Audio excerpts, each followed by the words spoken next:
Hello guys, आप सभी का स्वागत है पीपीआई ट्यूटोरियल में। मैं विकास कुमार आप सभी का स्वागत करता हूं आपके अपने यूट्यूब चैनल पीपीआई ट्यूटोरियल में। और आज हम लोग डिस्कस करेंगे कि बिहार आईटीआई प्रवेश परीक्षा में किस विषय से प्रश्न पूछे जाते हैं, दूसरा सिलेबस क्या है, तीसरा कैसे प्रश्न पूछे जाते हैं और आखिरी एग्ज़ाम पैटर्न कैसा है। तो संपूर्ण जानकारी के लिए इस वीडियो को पूरा ज़रूर देखें। तो चलिए समय न गवाते हुए वीडियो शुरू करते हैं। ये जो आपका परीक्षा कराया जाता है यानी आईटीआई कैट 2021 का जो परीक्षा कराया जाएगा वो आपका कराया जाता है Bihar combined entrance competitive examination board द्वारा यानी BCECEB के द्वारा कराया जाता है। और ये सेपरेट एग्ज़ाम होता है, जैसे DCECE होता है, जैसे BCECE होता है। तो आईटीआई कैट का एक सेपरेट बॉडी आपका एग्जामिनेशन कंडक्ट करवाती है यानी आईटीआई कैट उसे कहते हैं, जो कि इस साल होगा यानी 2021 में आपका एग्जामिनेशन ये होगा। तो इसको हम लोग औद्योगिक प्रशिक्षण संस्थान प्रतियोगिता प्रवेश परीक्षा भी कहते हैं। तो इसमें हम लोग सिलेबस देखेंगे, एग्जामिनेशन पैटर्न देखेंगे, एग्जाम डेट देखेंगे और कैसे हम लोग प्रिपेयर कर सकते हैं यानी how to prepare for the examination, ये भी हम लोग इस वीडियो में पूरा डिस्कस करेंगे। तो चलिए आगे बढ़ते हैं। सबसे पहले हमारा है आईटीआई कैट का full form industrial training institute competitive admission test यानी industrial training institute competitive admission test यानी आपका आईटीआई कैट का फुल फॉर्म है। और आईटीआई का सिलेबस क्या है बिहार में और एग्जाम पैटर्न कैसा है, चलिए ये देख लेते हैं। ये जो आपको स्क्रीन पे ये पिक्चर दिख रहा है ये ऑफिशियल वेबसाइट के प्रोस्पेक्टस से डाउनलोड किया गया है और इसका लिंक आपको मैं डिस्क्रिप्शन बॉक्स में दे दूंगा। वहाँ जाके आप लोग डायरेक्ट ऑफिशियल वेबसाइट पे जाके ये प्रोस्पेक्टस डाउनलोड कर सकते हो और इस प्रोस्पेक्टस को अच्छे से आप लोग पढ़ सकते हो। तो आइए हम लोग देखते हैं यहाँ पे। तो इस परीक्षा की अवधि कितनी होती है यानी ड्यूरेशन क्या है for this examination, that is 2 घंटा 15 मिनट। तो 2 घंटा 15 मिनट का आपका यहाँ पे ड्यूरेशन रहता है।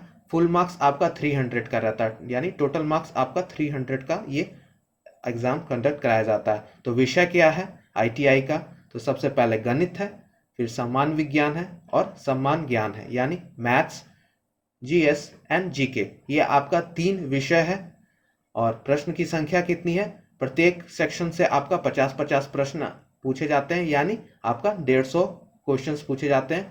और हर एक सेक्शन का चलिए देख लेते हैं कितना है। तो गणित से 50 प्रश्न पूछे जाते हैं और फुल मार्क्स 100 है यानी एक क्वेश्चन आपका 2 मार्क्स कैरी करता है। और परीक्षा का स्तर कैसा है यानी किस लेवल पे पूछा जाता है, ये माध्यमिक लेवल पे है यानी आपका मैट्रिक लेवल पे क्लास 10th लेवल के ऊपर आपका प्रश्न रहेगा आईटीआई सिलेबस में। दूसरा चलिए हम लोग देख लेते हैं सम्मान विज्ञान यानी आपका जो समान विज्ञान से पूछा जाता है वो भी आपका 50 क्वेश्चन 100 मार्क्स यानी इसमें भी एक क्वेश्चन आपका 2 मार्क्स कैरी करता है, 2 मार्क्स कैरी करता है। ये भी आपका माध्यमिक स्तर पे भी पूछा जाता है। अब लास्ट में आपका समान ज्ञान यानी जीके, ये भी आपका 100 फुल मार्क्स का यानी 50 क्वेश्चन, प्रत्येक क्वेश्चन 2 मार्क्स का, माध्यमिक स्तर यानी तीनों आपका 10th लेवल का पूछा जाता है यानी टोटल 150 क्वेश्चन है। और आपको 300 मार्क्स यानी 2 से इंटू कर दीजिए, सो आपको 300 मार्क्स आ जाएंगे। 300 मार्क्स का फुल मार्क्स का आपका ये परीक्षा है। और यहाँ पे लास्ट में एक चीज़ दिया रखा है जो कि ज़रूरी है जानना, प्रत्येक सही उत्तर के लिए आपको 2 अंक मिलेंगे और गलत उत्तर के लिए अंक की कटौती नहीं होगी। तो यहाँ पे नहीं होगी।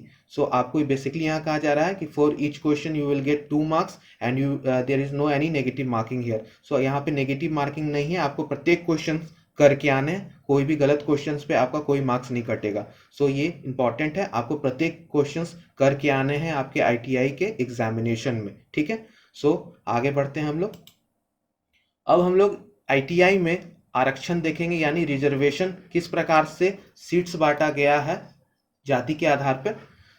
सबसे पहले कोटा देख लेते हैं हम लोग शेड्यूल कास्ट का यानी अनुसूचित जाति का, दैट इज 16%। तो यहाँ पे 16% आपका कोटा दिया गया है शेड्यूल कास्ट को यानी एससी को, और आपका शेड्यूल ट्राइब को यानी एसटी को 1% दिया गया है यानी अनुसूचित जनजाति को। अब आइए देख लेते हैं थर्ड, अत्यंत पिछड़ा वर्ग का। तो अत्यंत पिछड़ा वर्ग का यानी एक्सट्रीमली बैकवर्ड क्लास को आपको 18% दिया गया है आरक्षण। चौथा आपका है पिछड़ा वर्ग यानी बीसी, तो बैकवर्ड क्लास को आपको दिया गया है 12%। और आरक्षित किया गया है महिलाओं के लिए कितना, रिजर्व्ड कैटेगरी गर्ल्स यानी आरसीजी आपका 3% रखा गया है आपका आरसीजी के लिए, यानी गर्ल्स के लिए स्पेशली। और आर्थिक रूप से जो कमजोर वर्ग हैं उनके लिए 10%, यानी reserved for economically weaker section EVS के लिए आपको 10% रखा गया। और बाकी जो बचा आपका यानी 40% जो बच गया आपका इन लोग सबसे, सो अनरिजर्व कैटेगरी को दे दिया गया है। पहले यहाँ 50% था, लेकिन ईवीएस सेक्शन यहाँ इंट्रोड्यूस होने की वजह से यहाँ से 50% से घटाकर इसको 40% कर दिया गया है। और यहाँ का 10% आपको ईवीएस वालों को, यानी इकोनॉमिकली वीकर सेक्शन जो कि जनरल कैटेगरी में भी आते हैं, उनके लिए भी ये रखा गया है। ठीक है, जनरल कैटेगरी वालों में जो आपका ईवीएस है, इकोनॉमिकली वीकर सेक्शन है, कमजोर, आर्थिक रूप से कमजोर है, उनको ही दिया गया है। ठीक है, तो यहाँ पे काट के उन्हीं को दिया गया है, लेकिन उनमें जो जनरल कैटेगरी में वीकर सेक्शन है उनको दिया गया है। तो ठीक है, आज का हम लोगों का डिस्कशन पूरा हुआ आईटीआई के ऊपर। सो आगे भी ऐसी तरह का वीडियो पाने के लिए, ITI, polytechnic, paramedical, Bihar, Jharkhand, UP सबसे के लिए वीडियो पाने के लिए आप इस चैनल को लाइक, सब्सक्राइब और शेयर कर दीजिए। और इसी तरह की वीडियो आपको इस चैनल पे आगे भी मिलते रहेंगी। जाकर अदर वीडियोस भी आप लोग प्लेलिस्ट में देख सकते हैं। हमारे इस चैनल को लाइक, सब्सक्राइब, शेयर कर दीजिए। Thanks for watching.